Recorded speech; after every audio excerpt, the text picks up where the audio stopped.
So good morning out there, and good morning, Ted. Good morning, Fresh Manila. off the heels of deprogram, I know people are still trying to figure out what the heck just happened. What happened was the deprogram show raided the TMI show. So you're basically like watching. It's like watching. Let's say you're watching CBS, and you go from one show to the next. It's like a network. That's kind of what we're aiming to do here. So please stick around, see if you like what you hear. Today's going to be a little more serious, I think, because it's Monday. So nobody ever said Monday. I did, but you didn't like it. No, there's no Monday, Ted. It's not Monday. I am Manila Chan. That over there is Ted Rall. This is the Ted Manila Information Show, or TMI Show for short, because if you stick around long enough, you'll see we bring you way too much information.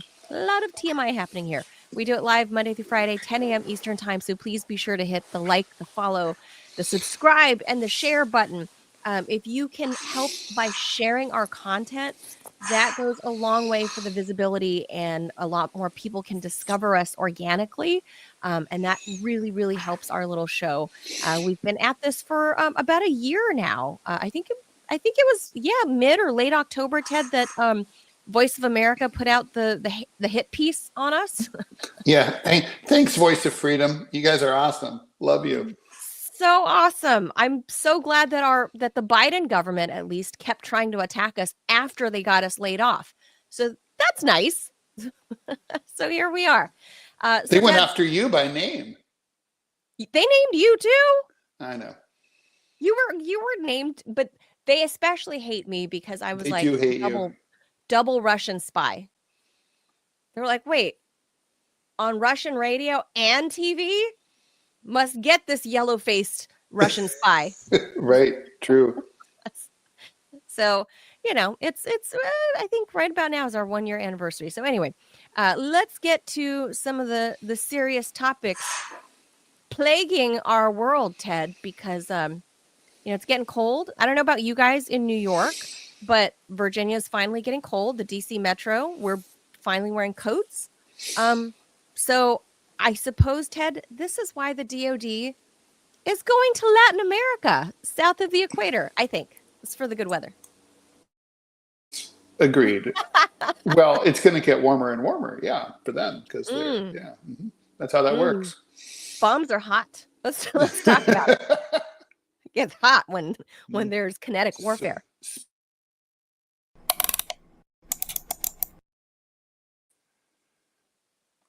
You guys missed it. This weekend, the DoD deployed a bunch of destroyers and striker groups, set sail for the Venezuela waters, and so we're also still bombing. Don't get us wrong. We're still bombing random Latinos on small fishing vessels or just little boats that they're hanging out in the Caribbean, enjoying said good weather. We're still doing that, Ted. I don't want. Thank God. Yeah. We did that this weekend too. But we're sending out whole destroyer groups, right?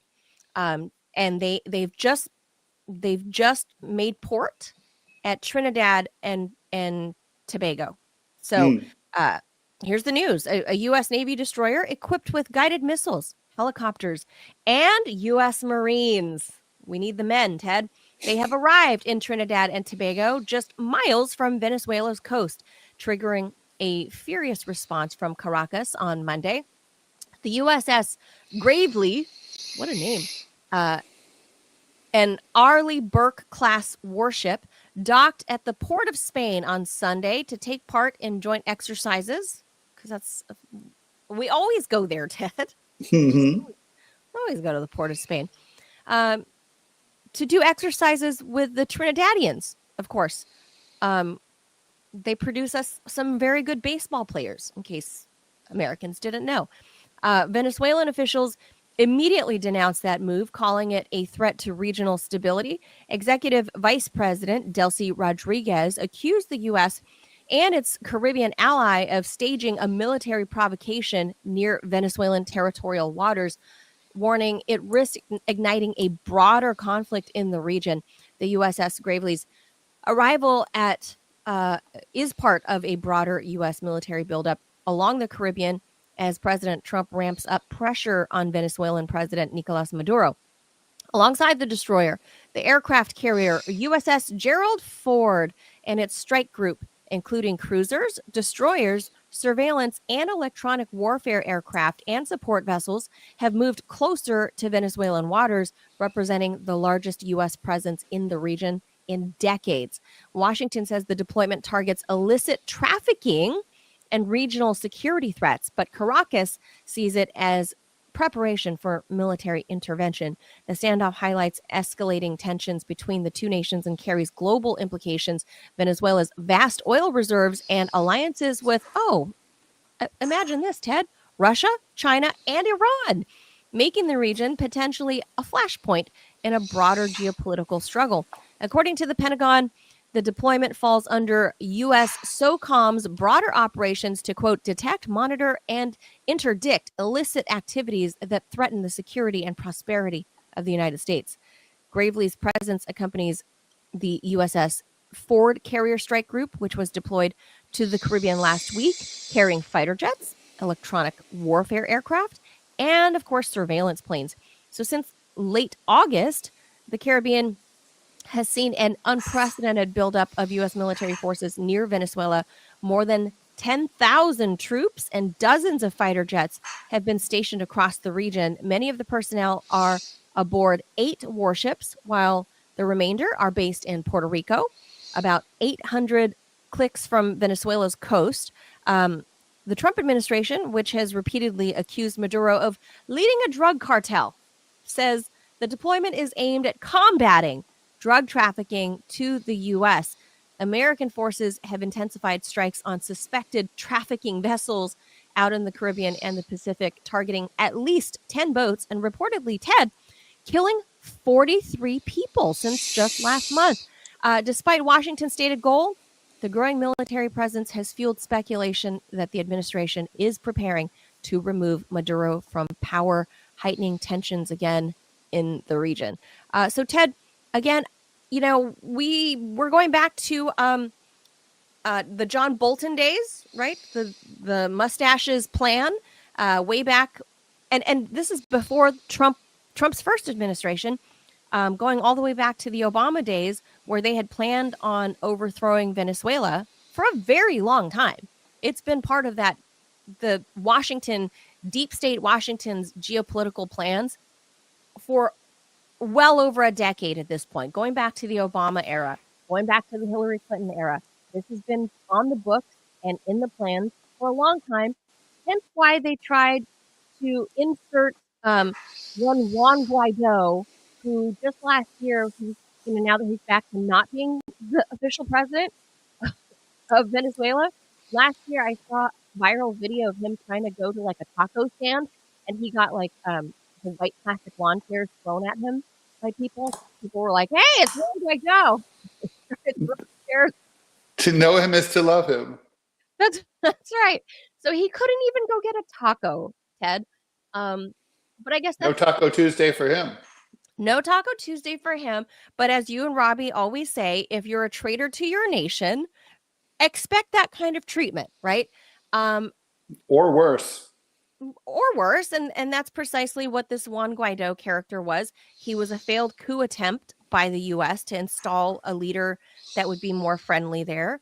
And didn't if memory serves, this might have been a fever dream. I was so distracted by Biden's hyper awareness and intelligence that I could have missed this.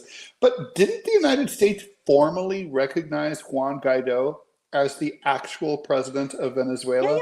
Yeah. They called him the actual we recognize, along with the UK, we recognize Juan Guaido as the official leader of Venezuela.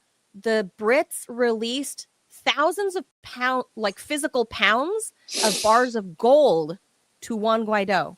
Venezuela's gold, like actual gold, on a whole plane, and sent it to Juan Guaido. So where all that went? But Manila, that hasn't changed, right? So isn't he technically, according to the United States, still the president of Venezuela? Yeah, we haven't unrecognized him. So technically, you might be right. Are we trying to overthrow Juan Guaido? Because we haven't said that we recognize Maduro as president. Yeah, I mean, it seems to me like, or we could theoretically de-recognize Guaido, and just say like, he's no longer. We don't recognize. You could say we don't recognize any president. We could recognize some other, figure Entity. down there. Clovis, who knows? But like, not that Clovis would want the job, but it's That's a good point. You know what I mean? Like he's still the president of. So Juan Guaido is still the president as far as the U.S. foreign. So we also are supposed to be helping, right? Like, I mean, we're not allies with him, but we're supposed to be helping him as much as possible. If the United States government says you are the proper president of your country, I mean, shouldn't that mean something? Well, I don't even know where he is actually, Juan Guaido. I heard that he was at some university. I don't know if he was a student but somewhere in South Miami last year after he had the chair incident. Oh, yeah. That's right. So I think he's somewhere hanging out in Florida. So weird. Laying low. So I don't know if. And then once you leave the country, you're kind of like, nobody even sort of says officially you're no longer the president like Yanukovych, right? When he dipped from Ukraine, no one's like, well, you're not the president anymore. It's just that like, if things are spicy and like the Shah of Iran, you just get on a plane and you leave, then you're just sort of like not the president, and nobody even bothers to declare it. Well, no, you can keep saying you are. You can just say that you are from abroad. But everyone laughs at you, and then you're like basically like like those pretenders to the throne. Like, I'm the real king of Belgium, and everyone's like, sure you are. Yes, yeah. So I don't know. I do think that this is really strange. Look. We know that the Biden administration, first of all, according to Karine Jean-Pierre, for 4 years, right, telling us to our faces, that we don't recognize greatness when we had Joe Biden as our leader, right? So true. She told us for 4 years with a straight face. She has her book that's dropping, right? She still says Biden's. She's kind of changed her mind about some of those things, though, right? Yeah, well, she also never once told us that Venezuela was a drug kingpin country. Oh, that. Yeah. So as much as we were saying, oh, Juan Guaido in, the first year of Biden's administration, I do not recall any press release saying that U.S. intel ever recognized Venezuela as like a drug lord country. No. Like, I know Colombia, obviously we, like a lot of cocaine comes out of Colombia. And the fentanyl has come through Mexico. That's a known thing. Mm-hmm. But Venezuela, so now I think the Trump administration actually learned from the Biden administration in Karine Jean-Pierre's graceful execution of straight lying that they know now that you can just invent stories out of thin air with no historical reference, such as this, like Nicolas Maduro is a drug kingpin and not the official president, and Venezuela is a cartel country. You can just invent it out of thin air. And that the drug that they make is fentanyl, even though they don't. Yes, I know. So I'm like very confused by all of this, but all I can imagine is that the Trump White House 2.0 is looking at the Biden White House and going, hey, look, you don't even need a background story. You don't need an origin story.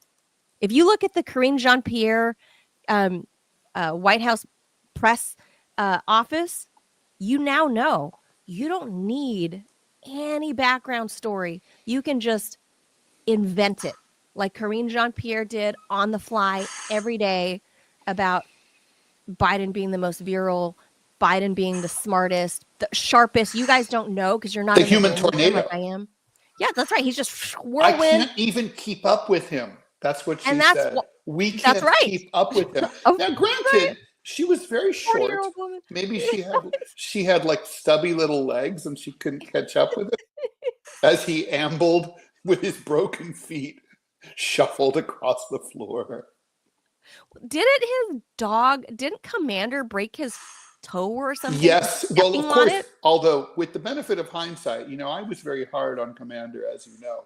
But we now know that Joe Biden, it was his fault. He was kicking Commander. Yeah, he was a bad man, and so he was basically treating Commander the way that capitalism treats the working class. He was beating the shit out of him, just kicking him. And so, of course, Commander's holding a grudge. And he's like, I'm going to break that fucker's leg as soon as I get a chance. And he did. He broke Biden's leg. I knew that from the get-go. See, Ted, it's because you're a cat person and I'm more of a dog person. I know that unless your dog is born like rabid somehow or like picked up rabies somehow, generally dogs are good-natured creatures. That's why they're called man's best friend. And they reflect the owner's treatment of them. So if you're an abusive asshole owner, you're going to get an abusive asshole of a dog.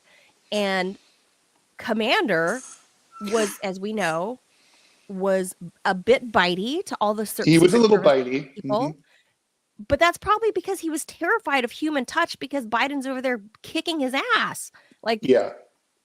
So that's, so Commander got the chance and he broke the Commander-in-Chief's foot.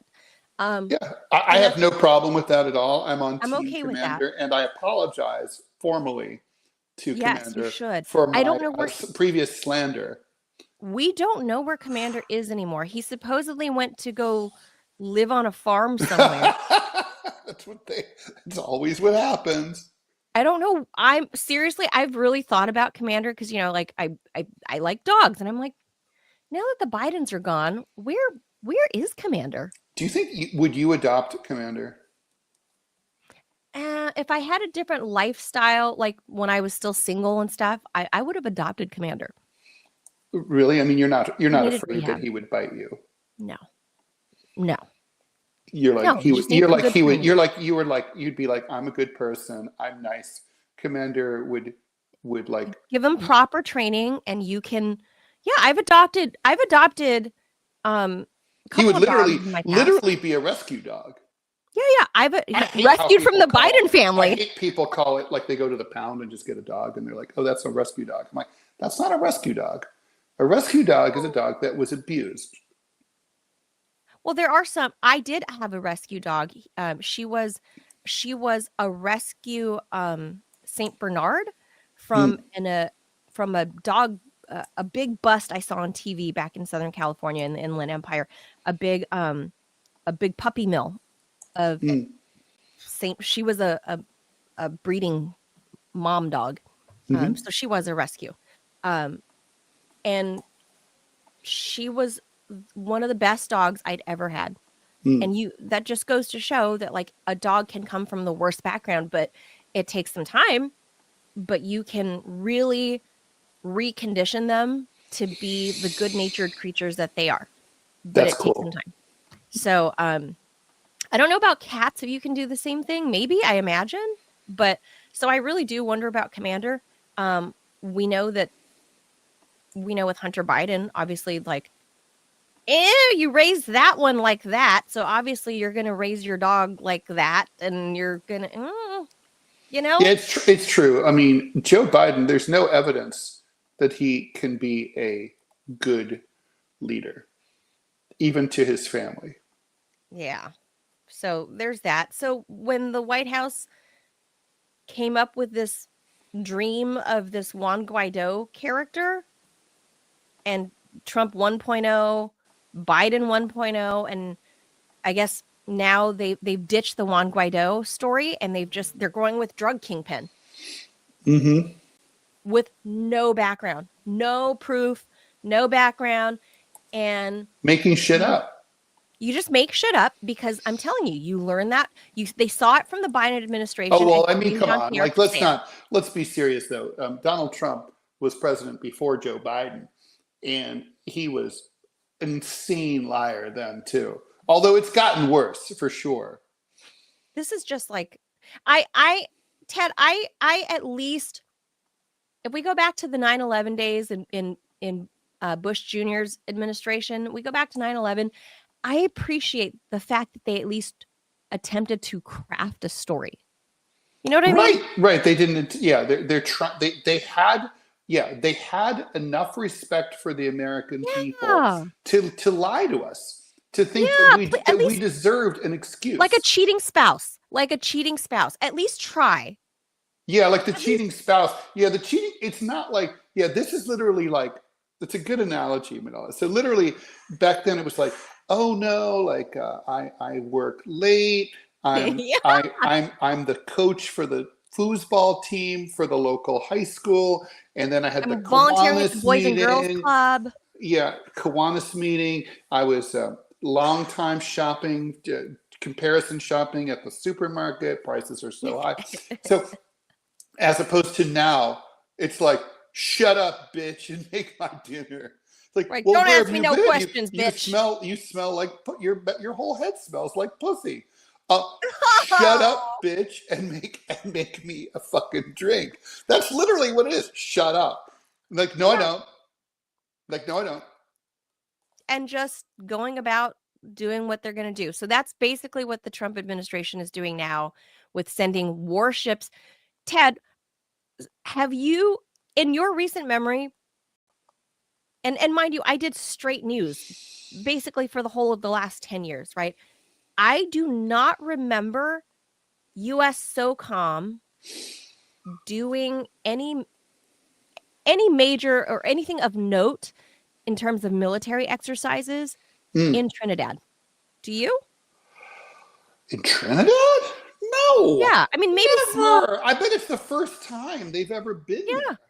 I bet, I'm sure because we we're very prolific in terms of sending men everywhere, right? And like, but maybe not a whole strike group, not a whole carrier. You know what I mean? Like, I bet we've sent a few Marines there to do some sort of training on the beach, right? Like, well, this is either an incipient invasion or it's a big fucking bluff. And it's one of those two. I'm not sure which, but it is one of those two.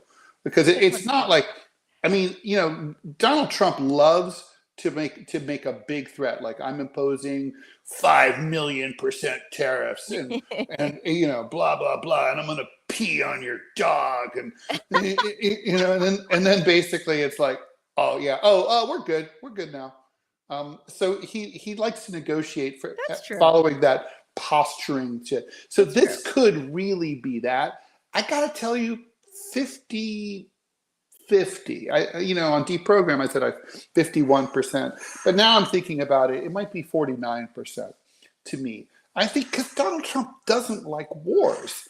I mean, he hasn't started any wars, right? So, like, this would be new. Now, granted, I mean, it's hard to imagine Donald Trump, who was so critical, although after the fact, of Bush's Iraq invasion. Like, Bush invaded Iraq to get oil. I can't imagine Donald Trump invading Venezuela to get oil. And in fact, Bush's chances of being greeted as liberators were much higher in Iraq. It didn't happen, but that was likelier to work out than invading Venezuela. I mean, the Venezuelan people they're not going to welcome American military intervention, even if they don't like the current president. Well, Ted, let me ask you this. As a communist, right? Yes. Why is it that even to this day, I don't mean the people of the United States, but forever Washington, permanent Washington. I mean, the Cold War, you and I know that it was never over, but technically it was over, 1989, right? Let's say 1990. Let's say the start of the 90s, things were different. Rap music is cool. Like, things are different, right? Cold War is over. why are we still operating our foreign policy? Why is it still operating on a Cold War mentality where it's like we have to go take down, we have to hate every socialist or communist government in the world? Well, it's business, right? I mean, first of all, war is always business, but specifically, why did they go after left-leaning regimes? Look, here's the thing: like, if people, it represents the idea that you could have a successful alternative to the capitalist system that we have here in the West represents an existential threat to that system. Because imagine, let's just say, for example, Venezuela was a people's paradise, and like everyone's like goes to Venezuela and comes back and like, oh my God, it's so great there. Oh, what's the deal? Oh, they have socialism. Then Americans might get the idea, like maybe we could have socialism too. That's what they're scared of, right?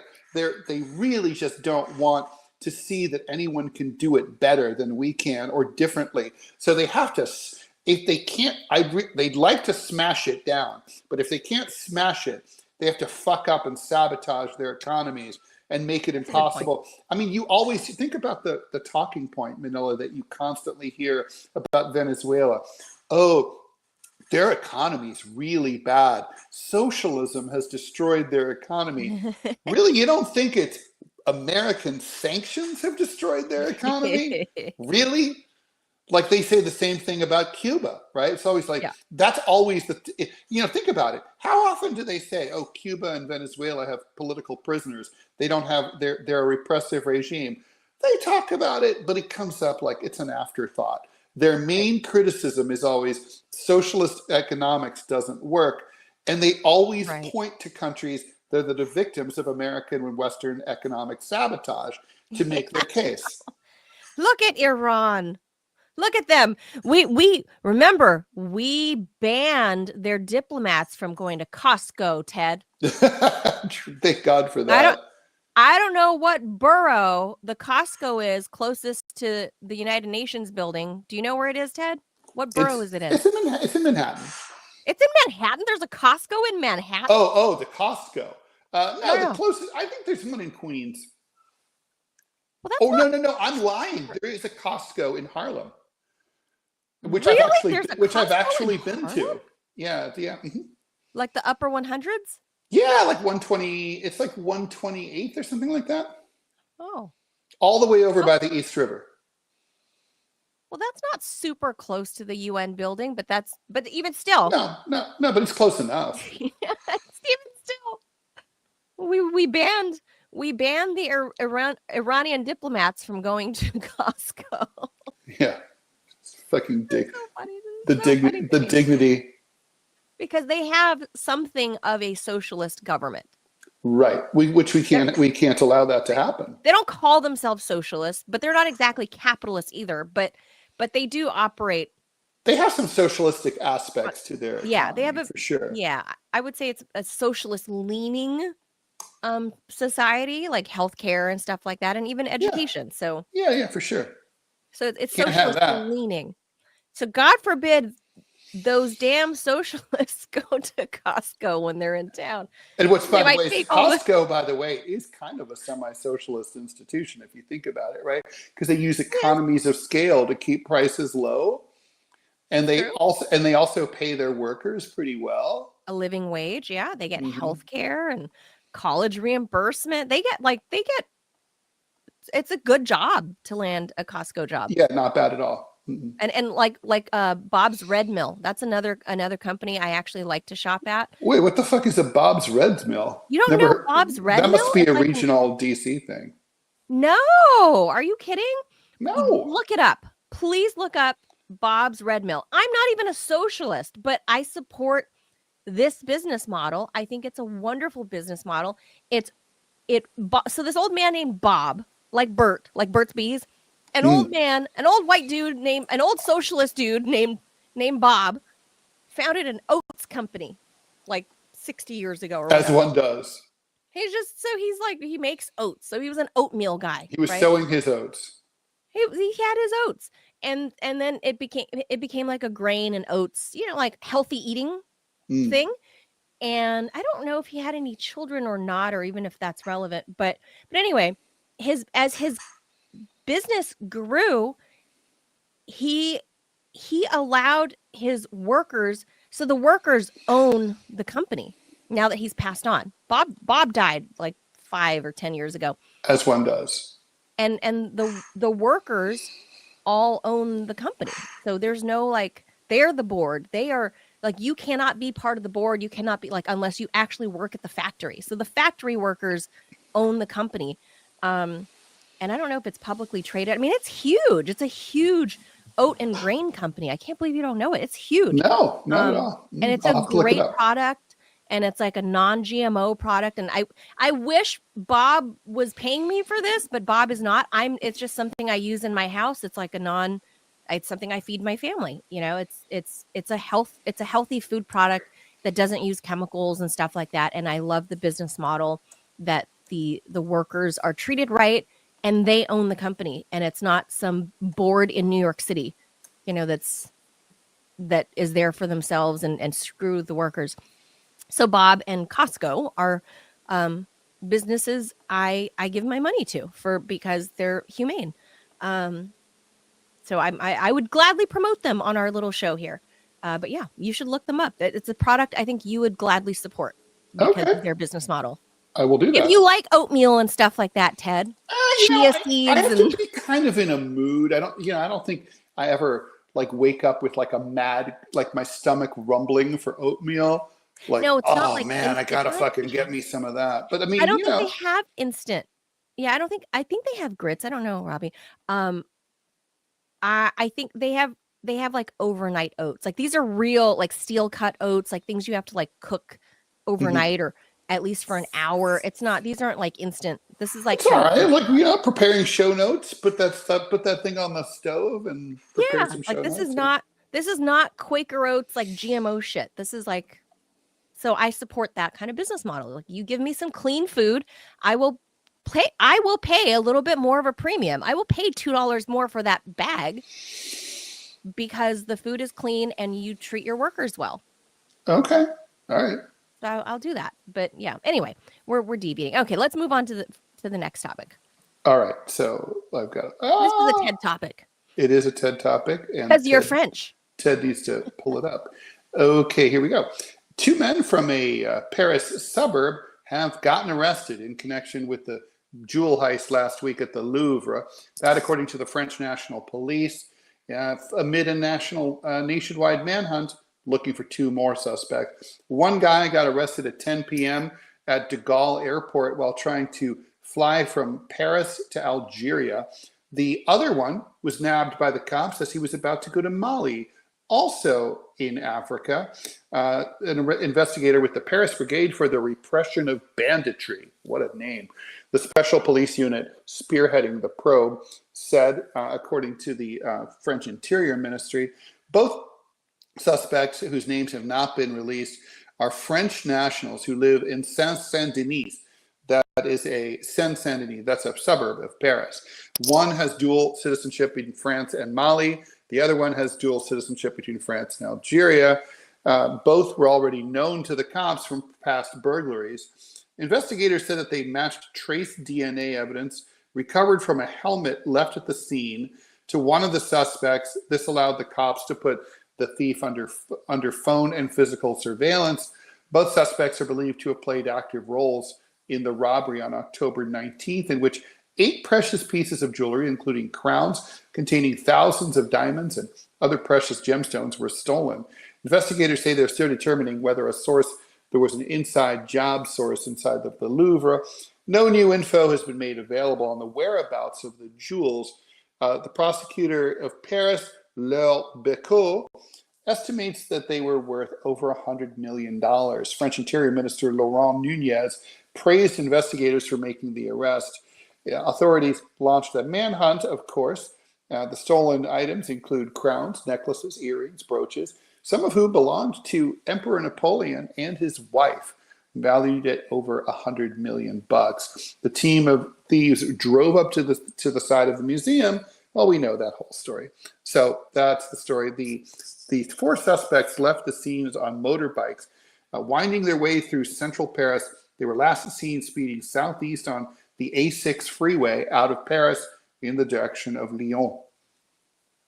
Ted, it's like a movie. It's like, it really is. They use a bucket lift. And I saw a video of them coming back down on the bucket lift. Like it's like the guys you see repairing street lights. I thought it was a furniture a furniture mover, like when you put a piano up on the second floor kind of thing. No, it was just a little bucket lift, like the guys that fix the like a cherry picker. Or I don't know about cherry picker, but this is definitely the kind that you see it like in cities where the repairmen are fixing street lights or like power lines. It was a bucket lift.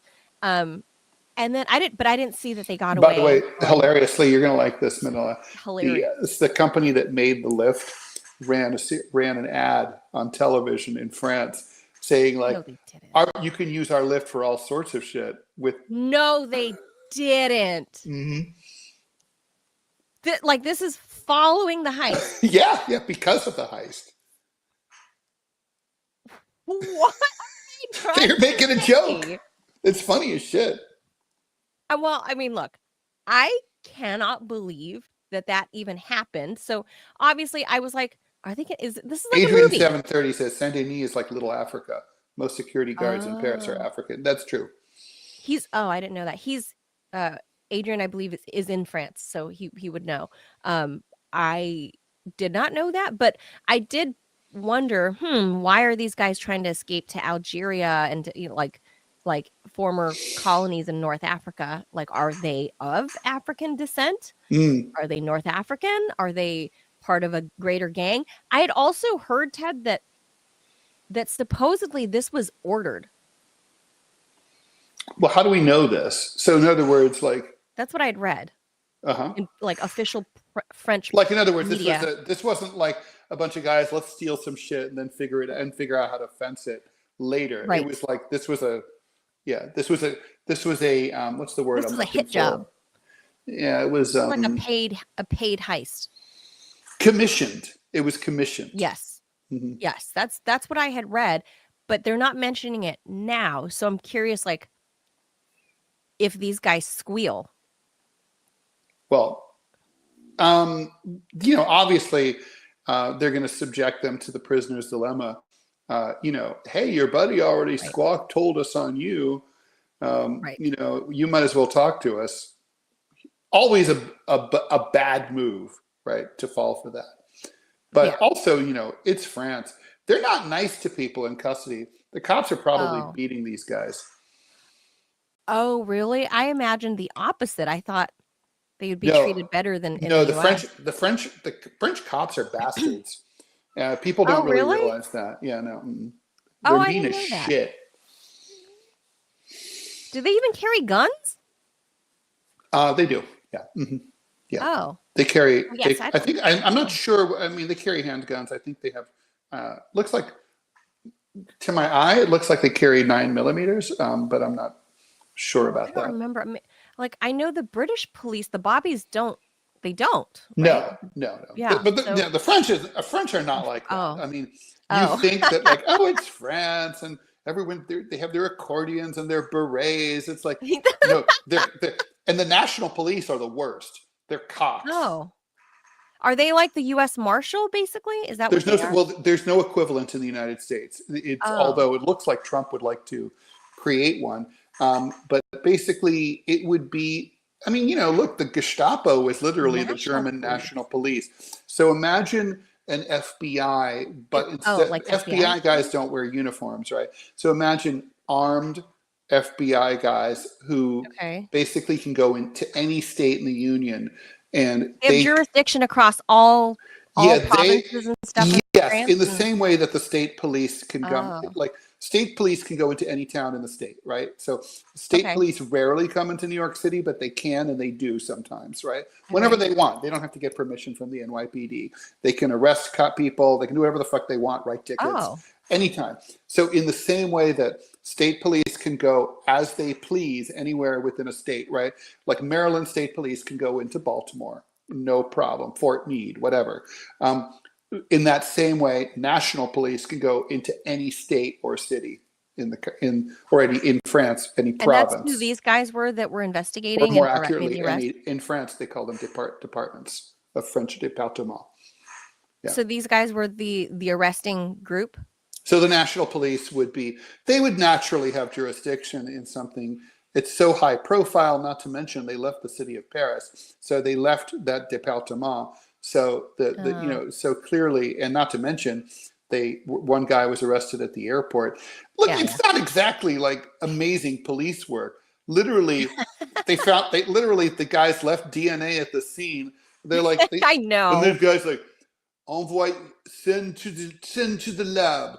And then they wait for the lab results. It's like, and then there's fingerprints. It's this guy that we arrested, and we have his DNA from when we arrested him.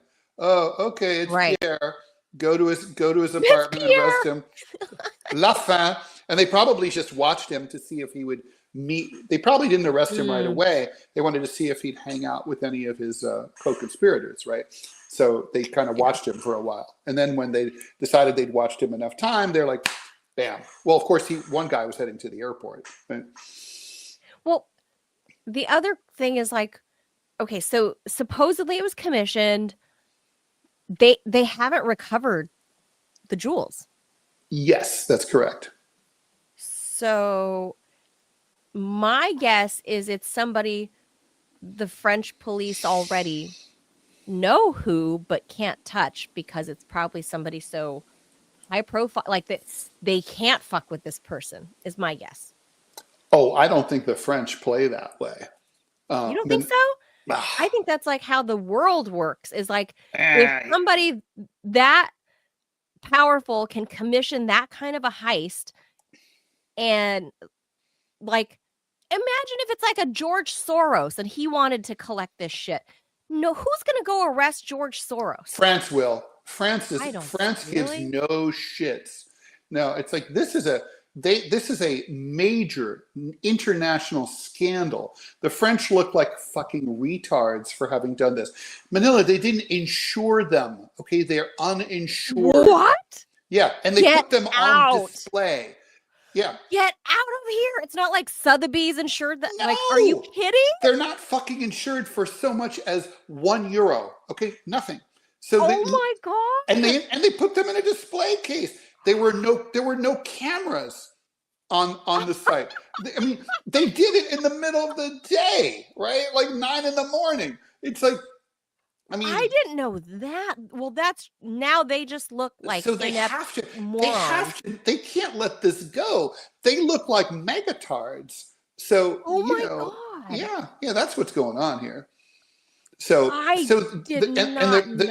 happened is, I don't think you can understand unless you know the French, that like the thing about being French, like, so think about like what's fundamental about being American more than anything else. What do Americans hate is to be perceived as weak, right? That's why we were so fucking pissed off about 9/11. It's not because we got a bunch of people killed. We don't care about that. It's because we looked weak. We were like 19 assholes with box cutters leveled us and destroyed 2 of our biggest buildings and killed thousands of our people. We looked weak. So the French, they don't care that much about looking weak. They hate to look stupid. Like, you made us look stupid. And so they're not going to, that's unforgivable for them, and they're not going to let it go. I didn't read that. I hadn't read anywhere. I guess the French press they're probably, the French press. They're really keeping that part mum as much as possible, because that makes you look really retarded. Like you didn't insure them. They weren't insured. And they it's said not it was like too these expensive are new things. it would have been too expensive to insure, to which I might ask, and just will, how expensive is it to not insure them? You know? They're in glass displays open to the public. Yeah. Well, if you really can't insure them, keep them in a safe. Really. I mean, they're the crown jewels of France, never to be seen again, already being chopped up as we speak. You think it's chopped up, or you think it's some crazy collector that's got a weird fetish. Like these people exist, Ted. Like that Oh, world. I know they do. These people Look, exist. okay, honestly, I could see being one of them. I mean, like not for jewels, because jewels aren't my thing, but like I could really see, like I have a lust for like antiquities and stuff. I could Yeah. see being like, I want that in my own house because I'm rich as shit. I can get whatever Right. I want. I could totally look at me. I have this, I have this amazing painting or whatever. So I could see that. But I do think in this case, the jewels are no longer in the possession of, like, every professional jewel thief who was interviewed by major newspapers about this has said, So crazy. before a job like this, no matter how stupid you are, you have arranged your fence in advance so that like you're not caught with the jewels. You're arrested and then maybe you do your time, but you already have your jewels out and sold and your money's waiting for you when you get out of prison. This is really, literally the things that you see in movies, and it happened. Like it literally, every part of this is like a movie. Like I can't believe any of this. I just It's amazing. It's like a movie. So that's why we kind of waited to even talk about this story, because it's like, is this even really happening? Like, is it like how wait, like that? No, they took like a DWP, lift. Excuse me, can I borrow that for a minute? I got to get something up high. My cat's stuck in a tree. I gotta borrow this for a minute. Just all of it seemed unbelievable, and the more details we're finding out now, the more ridiculous the whole, like, it went from like a jewelry, like a adventure movie, of a jewelry heist of, like, I don't know, what's her face, what's the blonde from South Africa that was doing all the heist movies in the early 2000s? Gosh, I forget her name, because I don't, even though I know who you're talking about, but gosh, what is her name? Anyway, someone will remind us. So yeah, somebody in the Rumble room will tell us. The hot blonde South African, big blue eyes. Gosh, I can't remember. Why can't I not remember her name? Not Elizabeth Shue. No. Like, she's more present day. She's aging very well, surprisingly. But anyway, I'm gonna hold on. I need to look this up because I'm gonna go insane. South African. Here we go. I need to know. Charlize Theron. That's it. Charlize Theron was doing a lot of these heist movies for whatever in like the mid 2000s, right? Mm-hmm. Like that's and it was a thing. It's a thing. And this is something like, it went from a movie I could see her starring in to now it's become like Benny Hill level stupid. Right. No, it's true. It's fucking so embarrassing. So the French, like I said, this isn't about even, it's not that important. I mean, they'd like to get the jewels back, of course, but more to the point, they're going to nail these fuckers to the wall. Because they look like fucking idiots. Like, they've humiliated the French. The French hate being, the thing is that the French are, like, you can tell what you need to know about France. When you take the train between France and Italy, in France, all the train stations are like modern, like up to date. The trains leave on time. Then you get to Italy, things are ramshackle. The signs falling off the wall. Everything's worn off. It's like they're more relaxed people, right? So the French are like, yeah, we might have a stick up our ass, but we're competent, right? This is like, well, that competence is gravely called into question now. As the famous, one of the favorite famous lines from my favorite holiday Christmas movie, Home Alone, where one of the sisters tells Macaulay Culkin, "You're what the French call les incompetents." I forgot about that. That's the line she tells, and Macaulay's like, "Les incompetents? What does that mean?" Like. That's really funny. And that's what's happening here. So I want to see where this goes and who sings, and But what a strange story. All right, let's move on quickly to this one with Ted. You read that one obviously because you're half French. This one, Trump is in Asia. Obviously, I'm Asian, so That's what they say. I have to read this one. We have to check whatever DNA you leave behind at the next time you rob a museum. That's true. That's true. I need to find out other like retard places that you can rob. Like that's amazing. Yeah. Amazing. It's all yours. Amazing. Yours for the Uninsured. taking. Like you got to find stuff that's uninsured. That's amazing. I wonder if they knew that. I don't think. I mean, I think honestly, wouldn't you rather rob someone who is insured because they're like less likely to be mad at you? If you rob someone who's insured, they're like not as pissed, right? Yeah, they're like, oh, I can. Yeah, but these are France's crown jewels. They're irreplaceable. They are. So even if they are insured, like you'd still be pissed. But if you're robbing someone's house and you know they're rich and everything's insured and like, oh, this woman's Hermes bag is, insured. Like I don't feel so bad robbing her. In fact, there was a very recent string of robberies committed by these two Latina ladies, an older one and a younger one in Los Angeles. They set up a maid company for high-end homes. And that's exactly what they did, Ted. They'd go clean house and clean out. That's actually a good idea. Manila, I had two ideas for like sort of theft related stories or jobs. One of them was, okay, so you call, like when you subscribe, this is kind of old timey, but when you subscribe to a newspaper, you call to suspend your delivery because you're going on vacation, or you do it online, right? Well, what if you worked at the newspaper in the subscriptions department? Well, you could work with burglars and just be like, everybody who suspends delivery of their newspaper for like say 3 weeks, they're on vacay. Yes. Go break into their house, right? Yeah, well, yeah, there's that. I've heard of cases of like crooked mailmen that were in on that, right? Like, because they know if people put their mail delivery on pause, like in high-end neighborhoods, same thing. But yeah, that was the case.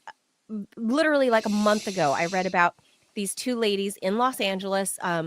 They were like high-end cleaning ladies in Bel Air.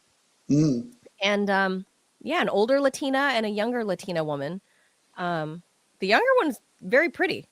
So, it's probably a dream to get hired, right? For these people to hire, a hot young Latina lady to come clean your house. And then. Yeah, it worked for Arnold Schwarzenegger. Yeah, oh boy. Except and then, he wasn't really hot, but whatever.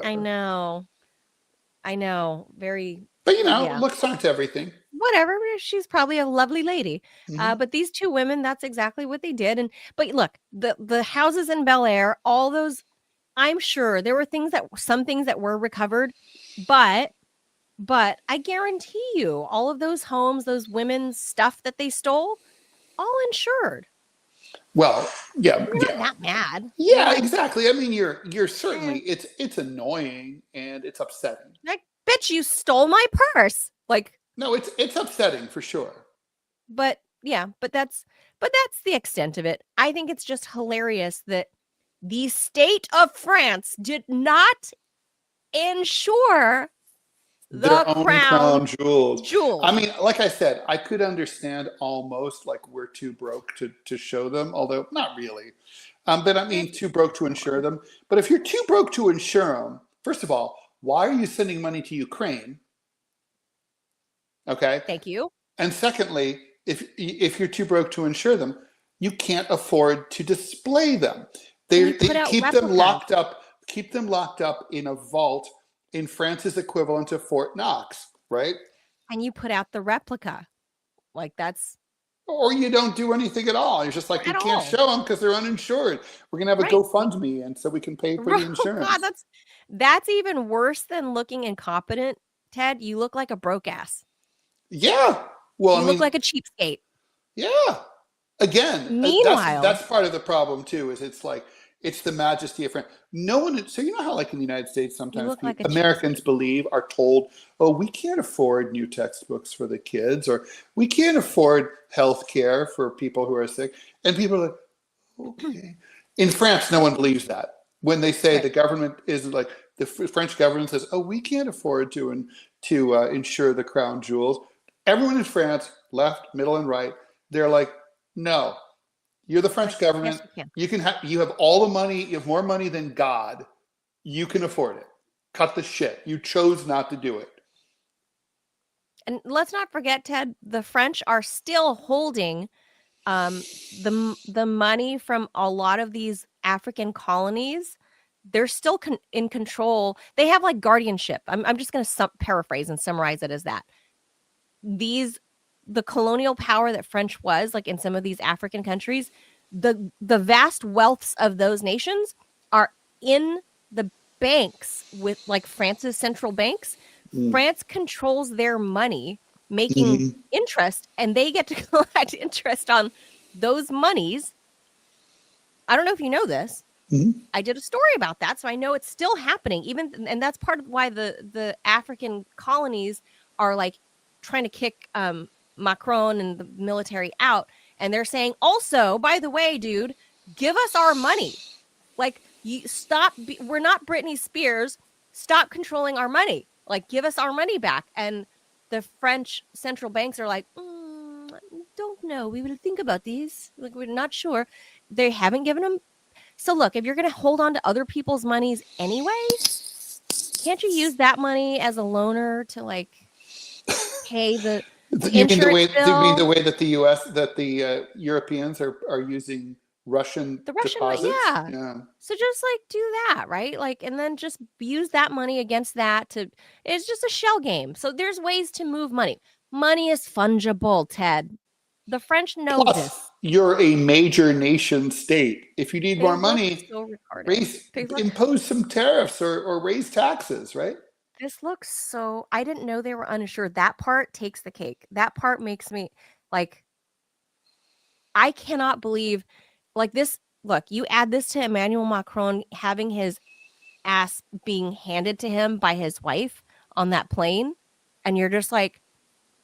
Well, in fairness, he's a victim of abuse. No, I agree. But at the end of the day, dude, you are not looking very strong. Like, that's true. The French Republic is not looking good. The majesty of France. Something that, the United States doesn't really, majesty is not really our bag. It would be like if in Japan, they stopped, they forgot how to make like really pretty boxes and packages. It'd be like, what the fuck? We're Japan. Like, our packages look awesome. It's so cute. Yeah. Okay. Real quick, staying on Asia. Trump landed in Malaysia yesterday. He's going to be in Asia this whole week. Supposedly also meeting with Xi Jinping. He's kicking off by attending a peace deal signing right now between Cambodia and Thailand, because they've been warring. I don't know if people are aware. Laos is like staying out of it.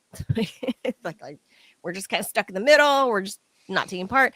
But anyway, then Trump said that he's announcing a separate trade deal with Malaysia, Cambodia, Thailand, and Vietnam. Noticeably, Laos left out of there, Ted, and Burma left out of there, for over $25 billion, as well as invest in U.S. ag and energy sectors. I guess we're doing some sort of deal there.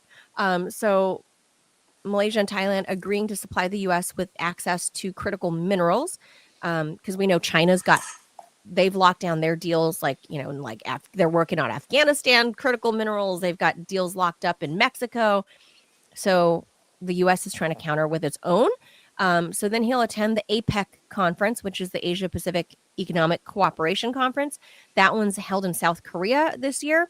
He'll meet with them with President Xi there, supposedly, to discuss the framework of this new trade deal, because the November 1, Saturday, is supposedly when our 100% tariffs with China go into effect. So that, that's causing a buying spree right now. People are buying up because they're afraid Like shelves are going bare, at least in the suburbs where I am. And also, side note, there's a U.S. Navy MH-60R Seahawk helicopter and an FA-18F Super Hornet fighter jet that went down in the South China Sea during 2 separate incidents this weekend. All crew were rescued, but the military says the incidents will be investigated. And of course, they need to hurry up and recover them, Ted, because we had another, like bad landing on a carrier in the South China Sea like 2 or 3 years ago, and the U.S. couldn't recover it in time, and the Chinese did. So it's finders keepers, Ted.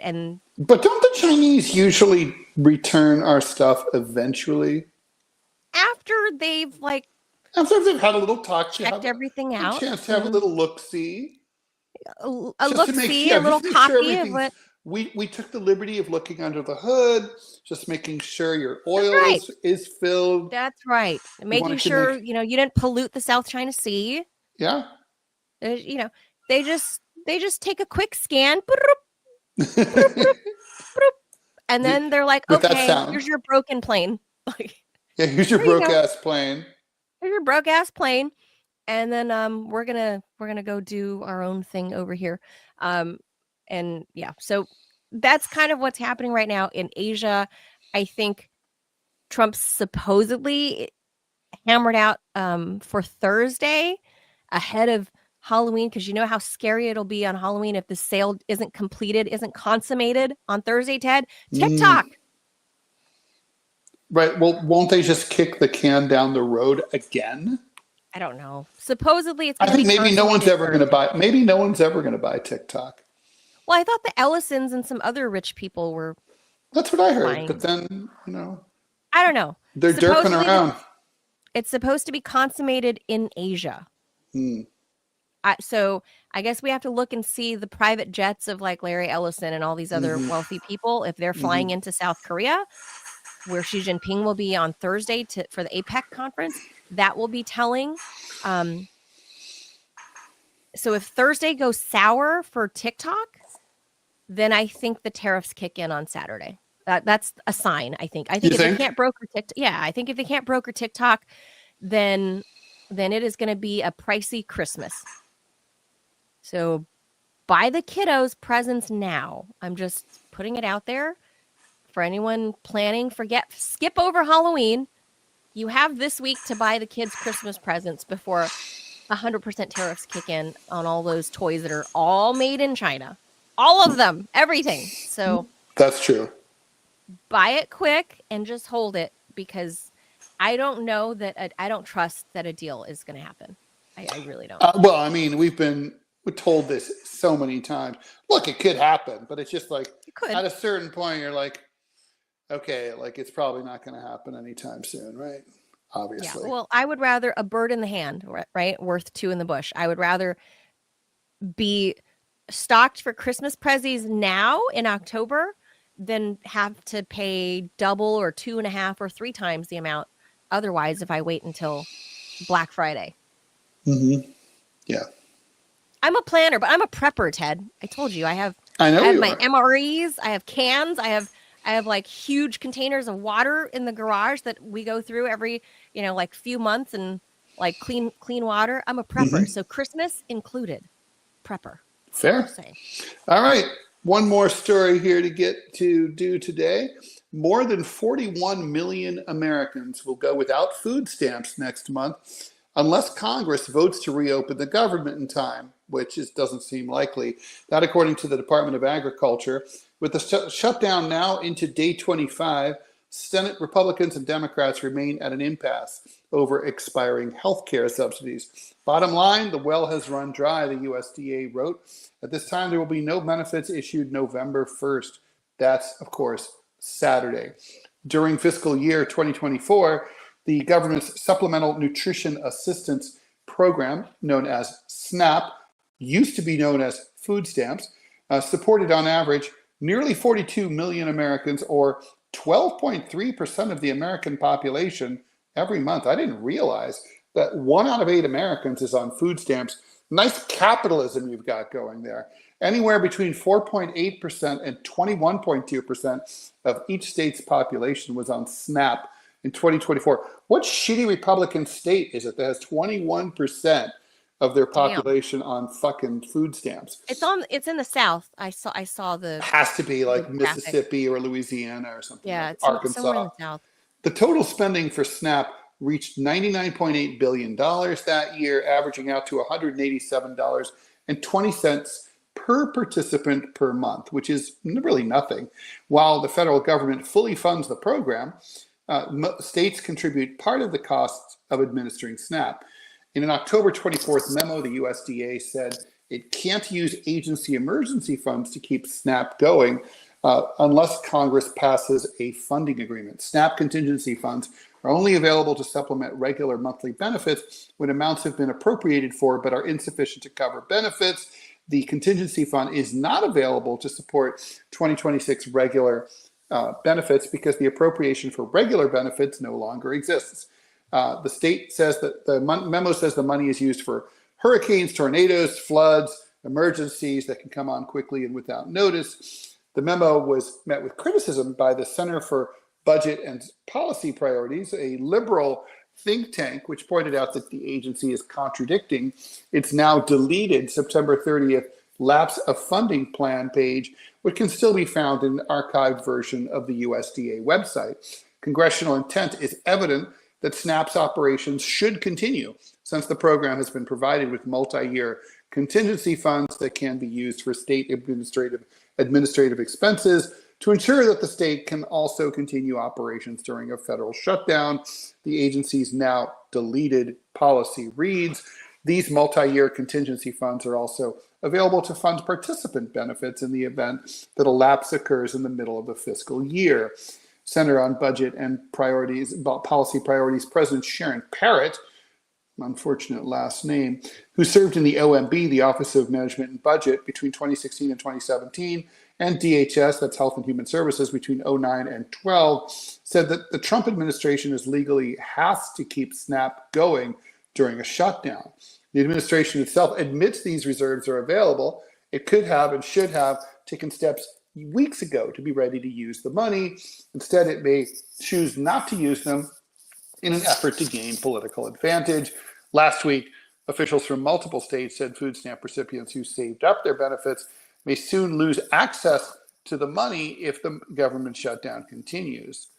So, the bottom line here is it's literally the poorest people among us, people who can't afford to buy groceries. Lot of kids, a lot of old people. And those people are going to be kind of fucked on November 1st. November 1st is also, of course, when the healthcare subsidies expire, that we have open enrollment and Obamacare starts, and lots of people are going to start realizing that their health insurance is going to go up. Democrats think that they're sitting pretty. And it's an unusual situation because both parties who are at odds think that they're on the winning side of this argument. The Democrats think the Republicans are going to feel the heat, and the Republicans think that they're making a big point about holding the line on government with their base. So nobody's incentivized really to settle. But I'm going to be on Team Democrat here. I think that I think the Republicans are going to have to blink first. Hold that thought, Ted. We got to do an ad read before we lose our opportunity. Looking for a comfortable but unique option for your gaming setup? Check out technosportusa.com. With a wide range of ergonomic chairs and an array of colors, you will definitely bring your setup to the next level. Always comfy, never boring, Technosport. Use code RUMBLE for a 10% off your entire order. Ted, can we use Snap for that? Well, nobody can use Snap for anything now.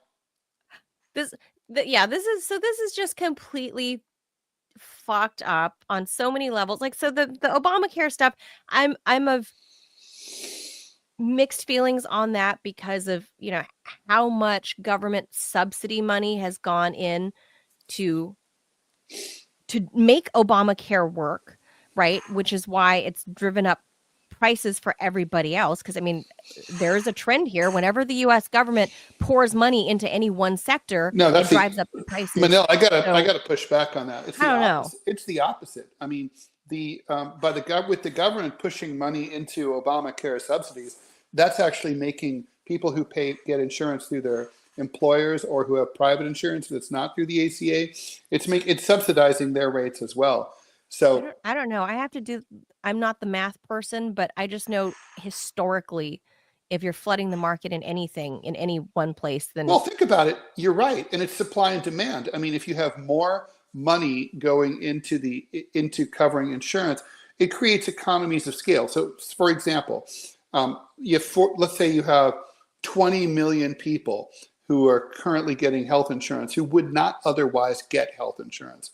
Well, they're buying more medicines, for example, right? That means that the big pharma companies will make more of a specific medicine than they would otherwise. That means the per unit cost of that medicine will decline. Yeah, I would need to do more research on that part. But the part that I agree with Marjorie Taylor Greene on is the program that allows you to keep your kids on until they're 25, because I mean, realistically, the kids are not fine. They're boomeranging after university. They come home because they can't afford to live anywhere else. How can they can't find regular full-time jobs. They can't find anything that pays well enough that they can then afford even health insurance through their employer, if their employer offers it at all. So, that part that's a big deal. And that's, for me, one of the things that I, lean on the Chuck Schumer side of this, where, yeah, Chuck Schumer and Marjorie Taylor Greene on the same side of this argument. That's kind of amazing. That says something, right? Because I see a problem with the future of America when there's failure to launch. And your kid is real close to that age, Ted. Like, that would be terrifying, like where you got to keep supporting your 22, 23, 24, 25, 26, 27-year-old kid because it's a failure to launch, not because of his doing or your doing, but because the government infrastructure has failed a whole generation of young people. That's the part that bothers me. Well, I mean, I agree. By the way, Obamacare does cover you, the kids until they're 26, right? So you do have a little bit of leeway 25. There. I think it's 26. I thought it was 25. But through 25. Yeah. So when they hit 26, then they're booted off. But yeah, that's how it is. Prior to that, it was 18. Because I remember getting booted off my dad's insurance. Oh yeah, and I'm like, that's how it was. I was like, how the fuck? What am I supposed to do if I get in a car accident? I get hurt. Like, what the fuck? Like, what am I supposed to do? Is, 18. So SNAP and the Obamacare. And I work at In-N-Out Burger. Like, what do you want me to do? But both SNAP and by the way, SNAP is also a massive subsidy for agriculture, right? Yes. Because all these people can buy food that couldn't buy food otherwise. So it helps farmers and grocery stores in a huge way. So I know under RFK, there's a lot of people pissed off about this because SNAP, his HHS handles, SNAP falls under all of that, right? Mm-hmm, so he wants to cut out the eligibility. The way you cannot buy alcohol with SNAP benefits, right? With EBT cards, you cannot buy alcohol, but you can buy endless supplies of Doritos and Pepsi if you want. He wants to cut that out. He wants to say you cannot buy those things. All of those programs like Coca-Cola and Pepsi and shit, they work with the U.S. government in order to be in the SNAP program. Of course, yeah. That is so shitty. And then we wonder why our healthcare costs are through the roof and everybody's fucking diabetic when they're 8 years old. Like, this is why. It's tough though, right? I mean, look, basically it seems like it's common sense that government subsidies shouldn't pay for, like, we don't buy cigarettes for right. people, right? So why should we pay? We should be encouraging healthy foods, or at least not the grossest, least healthy foods. The worst food. But on the other hand, where do you start? It's tricky, right? Where do you define that, right? It's sort of like, oh, maybe they shouldn't get white, knot. maybe no white bread, maybe only whole Right, grain it's- bread, yeah. maybe no bread at all, maybe no sugar, right? No salt, sodium kills. I mean, you can go on with this stuff. But there's like simple basics. I'm with But you're RFK right. on And I that. used to work at a supermarket. Cut out the soda. I was worked at a supermarket. I had a lot of jobs at the supermarket, including cashier. And I used to watch people pay with what were back then actual food stamps. And a lot of them really did like get like mystery bug juice and purple stuff. The gross purple shit, and like a bunch of hams, and it was like a lot of chips. And I was like, you be eating a lot of chips now. And eat a lot of chips.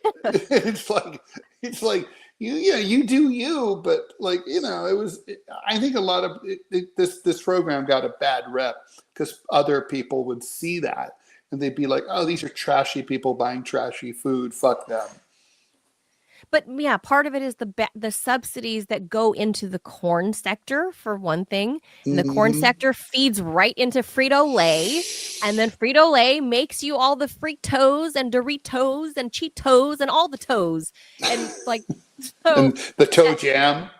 And then, I'm sure there's a bottle of that somewhere that they've made. And so, yummy. and then that feeds right back into our healthcare, Medicare, Medicaid system, where we're flooded with literally elementary school kids that are obese with diabetes, lifelong childhood diabetes that becomes lifelong diabetes into their adulthood that we all then have to pay for.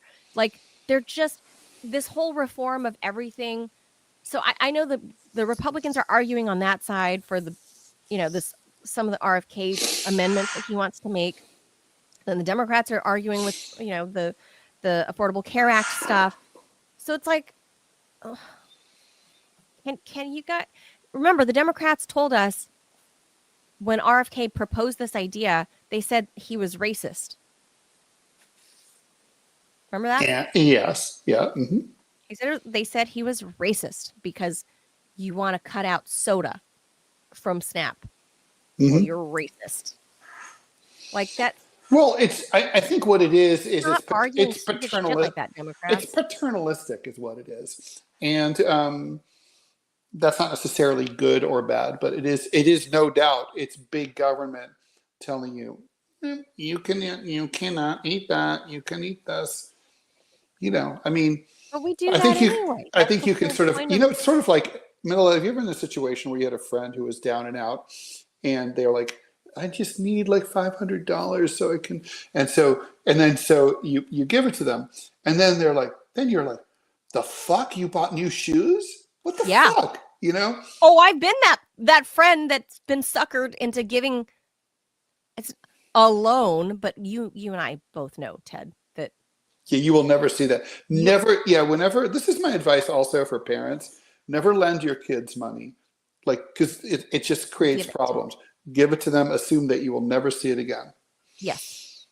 Because you won't. If you can and you want to pay it back, if you feel, yes. So I knew that giving $2,000, I knew, but then I was like, what the fuck? Why are you on a trip to Egypt? Right. You fucking bitch. Yeah, like, I've never been to Egypt. Yeah. I've never been to Egypt. Why are you going to Egypt? Why I knew a pictures on camels and shit? I knew a fellow cartoonist who was begging for money, claiming poverty, and he did a fundraiser, and then he went on a trip to fucking Italy, and it was like, what? Yeah. So, but anyway, look, honestly, here. But some people make really bad decisions, Ted, that I don't think Republicans give a shit about these SNAP recipients, even though most of these SNAP recipients are Republican voters in Republican states. And old people. Old people vote. Who also vote. So they may care about that, but it's also going to have like a ripple effect in terms of crime and abuse and like dysfunction.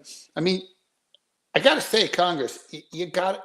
By the way, how come Trump can find money in the sofa cushions to pay like the Pentagon, but he can't fucking find? I mean, I know the answer to this already because he doesn't give a shit about them. Doesn't care about poor people. To end too. Robbie wants to have his 2 cents, and we'll make that the last word. And sounds good. And of course, I'll say, Robbie, I've seen recently, and I don't go on social media, but like I heard about it, so I went on to look to see myself. I had heard there are SNAP recipients that have put up videos threatening to mug people coming out of the grocery store for their shopping carts. Don't do that. Mug congressmen. That's what they're going to mug shop, like people leaving the grocery store, like for the carts, not your purse, they want your groceries. That's what I saw. I literally saw it. I don't know if these are people trying to create viral content or if this is real. But yeah, it's bullshit. It's bullshit. I cannot see that happening because I think that would be a really good way to start stacking bodies if people start doing that, because people get really fierce if they're buying food for their families and then some schmuck tries to steal your food. True. Like, for example, stealing the crown jewels of France is a national humiliation, but you're not going to eat them. Well, on the flip side, though, if you're buying food for your wife and for your kids and then some schmuck tries to steal your food, I think that you have no problem sending that guy to go meet Jesus in a very rapid way. And that would have that. I think it's just social media bullshit. No, I agree. But no, I mean, here's why I think that you're wrong about this with the Dems. I think they're going to be the ones to be paying the price. And all you got to do is just hop on YouTube and just do a search about government shutdowns. And you're going to see just all this content. Republicans shut down the government because they wouldn't accept the clean continuing resolution. Well, the clean resolution is from Biden's budget that the Democrats voted for when Biden was still president. It's the exact same thing. And the Democrats, they want more of their perks. Heck, Fernie, they want more of their stuff, and so they shut down the government. They think that they're going to have some leverage here that I think is going to end up blowing up in their face. Now, whether Republicans are going to run into trouble, I think that the Democrats, if they were smart, the argument that they would make is, well, if you're able to have money if you have enough money to start a war in Venezuela, then surely you can do welfare. But the Democrats, though, can't do that because they're all in on the war for Venezuela, too. So I think they're going to be the ones paying the price on this. I don't think so. The polls are very clear here. This shutdown's now well underway. It's been weeks, and the polls are decisively in favor of the Democrats. Historically, Robbie, you're 100% right. That's usually how these things go. And I think what is, basically Democrats find themselves in the happy position of they forced the shutdown. That's true. But they have an issue that, unlike the Republicans, when Republicans shut down the government, they didn't have an issue that was potent enough for enough voters to be able to impose leverage. The Democrats have leverage. They know that like tens of millions of people are going to see their health care insurance increase to the point where they won't be able to afford it at all, and that people are really going to care about that, and it's going to make a difference at the polls. So I work for a hospital, and I say, welcome to the real freaking world. Welcome. Well, glad to have you here. I'm glad to see that you're finally starting to pay your fair share, just like the people that have insurance through our employers are having to pay right now. And so maybe, just maybe, if the Democrats would actually, like looking at you, AOC, would actually push for single player health care, then you'd have something to stand on. But they're not doing that. All they're doing is say, look at these bad Republicans. Neither party has any interest in fixing the problem. And the people are smart enough to see this. Also, you got to keep in mind. Are they? And also, you got to keep in mind, they're gerrymandering the hell out of districts right now. So how much of a political price is there going to be paid? So look, I think this is going to be worse, guys. Like come Saturday, this is going to be worse than the great toilet paper shortage of 2020, where we saw people fighting in the aisles of Walmart. This is This is going to be worse than that. So look, I know Robbie you don't think people are going to, well, no, Robbie, you do think if it gets down to that, where people are going to, it's about to get ugly, bodies will fall out in the, the Safeway parking lot. If you start running off with people's carts, it is going to get uglier.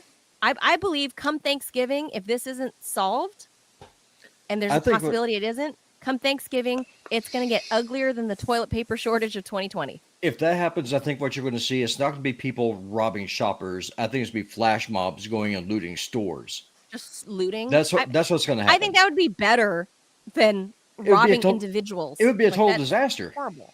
No, that'd be the worst possible thing. No, both things are horrible, but I mean... No, hear me out. You don't risk, if you're robbing some old lady coming out of the grocery store with her, week's groceries, there's a chance that she gets shot, she falls and breaks a hip, whatever, and it escalates. But if you're just looting the store, they're already walking out with they're going to CVS, like Ted's pointed out, like in Manhattan, and going to Duane Reade and just clearing the aisles of deodorant and walking out. You're making my point. So if you go in and if you do this, you're doing two things. One, we have a supply side logistics system, real-time logistics. You go and flash mob loot a Costco. How long is it going to take to get it restocked? Second, what's the incentive to do that? Because you got to keep in mind, these companies pay taxes. One of the things your taxes are supposed to pay for is order and law enforcement. So if you go in and get looted, what is the incentive then for you, A, to pay taxes, B, how are you going to cover these costs, these losses without increasing costs, further pushing up the pain on the consumer, and then C, how long is it going to take you to get replenished, because this is a loss that you were not forecasting to be able to be replaced. That's the issue. You know what? I'm not worried about business losses. I'm more worried about life losses and families. Well, you will be if you're over groceries. You will be if you go to Walmart to get food for your family and the Walmart's closed because it's been looted. I agree. So I'm telling you, if you want to start a race war, this is how you do it. Hear what I'm saying? When you start fucking around with people's food, I agree. Hungry people get mad. I know. I say it will be, if this isn't solved in the next 2 weeks, it is going to be worse than the toilet paper shortage of COVID 2020. That's all I'll say. It is on the onus of the Democrats to solve this, because the whole marketing that they have done, at least my whole lifetime, is that we care about the common people. Well, if you care about the common people, then what you do is that you surrender, you reopen the government, and then you negotiate from a position of loss because you lost the last election. Sorry, you lost. Yeah. Take your lumps, move on. That's probably reasonable. Well, if you care about the country, that's what you would do. But the problem is neither political party cares about the country. But I'm telling you right now, if people start looting, bodies are going to start getting stacked. And if you want to race war, that's how you get it. No one's going to, there's going to be shoplifting is what's going to happen. Well, I think there's going to be mass looting. I mean, for example, in New York, where you are right now. No, I can foresee that happening, Ted. I think Robbie's right. I think I can foresee that happening, especially on social media, where like young people plan flash mobs to do stupid shit. Just go and just loot everything. This is one of them. If your family is on SNAP and you're not getting food 2 weeks from now, you're assuming that there's like a foresee. You guys are assuming that there's a organized group of SNAP recipients. No, they will organize. Is the thing? No, they will. How? On social media. How do you think these young people at the Topanga Hills Mall in California, these young people that are not otherwise in a gang, they're members of they're not in a gang. Okay, let me ask you. They're kids that like loosely know each other, and they planned to go into the Nordstrom and just loot it. Yeah, because they're members of criminal gangs. No, this isn't even that. Gang. They're just kids that like so Ted, what would happen? And we're like, fuck it, let's do it. What would happen in New York if let's just be generous, just say that there's 3 days and a quarter of the population can no longer get food? What happens? Oh, society collapses. There you go. Now, do you have to organize for that to happen, or does it just happen spontaneously? No, but but we're not looking at those kind of numbers here. If SNAP benefits are disconnected, and if millions of Americans depend on them for food, then that causes unrest. Or I have a big criminal problem. Well, that's true, especially in these Republican areas where there's high percentage of SNAP recipients. No, that's my point. And so this stuff starts just coming unglued, and then you have a large section of the population, and it's bored, be that just has a criminal element already, They see that all this stuff going on. You think they're going to jump in? You had a whole bunch of Mexicans jumping up and down on cop cars a couple months ago protesting immigration. What's going to happen when you see mass rioting in, say, Mobile because people can't get food? Let's let your cat have the last word. This is what happened. The cat is insistent. Ferdy wants to be on the camera. See, Max used to do this before he died. Whenever I was streaming, he would always get on. If I was on with the gaming stream, he would always get on. Max was a dog. He was a dog. He was a little Yorkie. He was a rescue. He was a rescue dog. His old owners abused him and broke his hip. And so he was. Yeah. So we adopted him. And no, I have no problem putting on pedophiles and people who abuse animals. Kristi Noem was lucky I'm not president, because I would send her to the next world. But you're right. Max used to, if you were on the stream, Max the dog used to yip and yap and prance around in the background, and now Fernie's doing the same thing. Yeah, just insist. The cameras, they're little camera whores. Those animals you have. Yep, for sure. The ones you get, they're little camera whores. That's what it is. They want to be on camera. Yep, for sure. Yapping and barking and meowing. All right, so we'll leave that there. We're gonna leave you with that thought on this Monday. Like I said, it's not a Monday. Just think about that in America. I hate to be the bearer of bad news or like be on the Robbie train with this, but this could lead literally like open the door to societal collapse if people cannot get food. Like this is fucking like civilization is a very thin veneer. True. Yes, true. It is. Yes, it is. Let's pull the plug. It's time to go. Couple weeks. We'll see. I gotta pee. Everybody. Bye. Have a good Monday. We'll see you tomorrow, 10 a.m. Eastern. Thanks for being here. Hope it all comes out okay, Ted. Thank you. Me too. Bye, guys.